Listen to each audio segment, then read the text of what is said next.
ৰঙাপাৰাৰ মাজেৰে বৈ যোৱা ডিপুতা নৈখনে তীব্ৰ গৰাখহনীয়াৰ সৃষ্টি কৰি আহিছে। এই নৈখনে গৰাখহনীয়াৰ সৃষ্টি কৰি অহাত স্থানীয় ৰাইজ আজি চিন্তিত হৈ পৰিছে। কাৰণ ইতিমধ্যে নৈৰ বুকুত যা গৈছে বাসগৃহ মাটি ভেটি। মই প্ৰথমে সেই দৃশ্য এটা দেখুৱাই লৈছোঁ।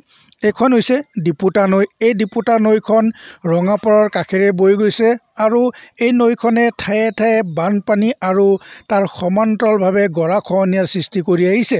এই নৈখনৰ বুকুত ইতিমধ্যে কেইবাটাও পৰিয়ালৰ বাসগৃহ মাটি ইতিমধ্যে নৈৰ বুকুত বিলীন হৈ যোৱাত আজি সেই পৰিয়ালসমূহ এতিয়া নিৰাপদ স্থানলৈ তেওঁলোক ঢাপলি মেলিবলগীয়া হৈছে।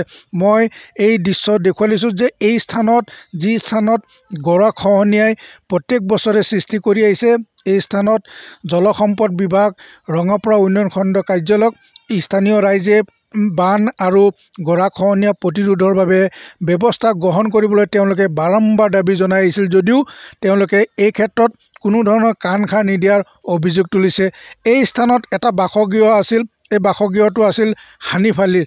ইতিমধ্যে এই বাসগৃহটো চিন মুকাম নাই। ইতিমধ্যে নৈৰ বুকুত মাটি ভেটিসহ বাসগৃহটো সম্পূৰ্ণভাৱে উটুৱাই লৈ গ'ল। মই হানিফালি আছে মোৰ সৈতে, হানিফালিৰ পৰাই মই জানিব বিচাৰিম, আপোনাৰ এটা বাসগৃহ আছিল নৈৰ বুকুত যা গ'ল, কি ক'ব?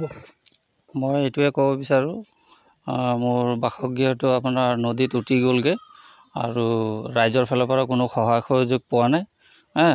আৰু চৰকাৰক জনাইছিলোঁ, চৰকাৰেও কোনো আহি পেলাই ইয়াত দেখভাল কৰা নাই।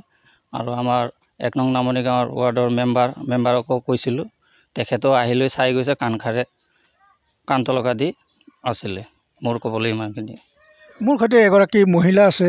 বাইদেউ, মই কথাখিনি আপোনাৰ পৰা জানিব বিচাৰিম যে ইয়াত মাটি ভেটি যা গৈছে আৰু আপোনালোক বাৰুকৈ আজি চিন্তিত, কি ক'ব?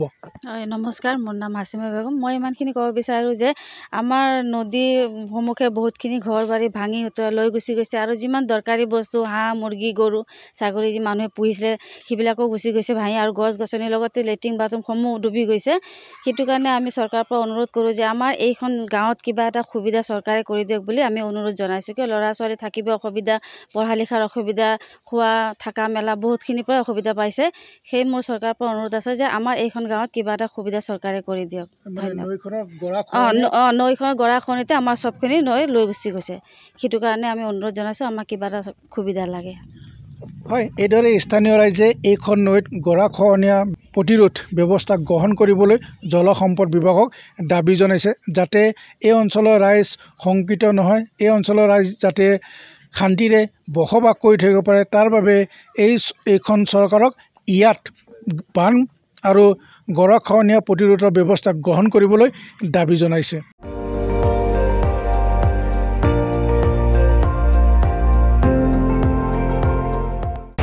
আপুনি চাই আছে ND24, সৰ্বশ্ৰেষ্ঠ নহয় সৰ্বোত্তমৰ দৌৰা।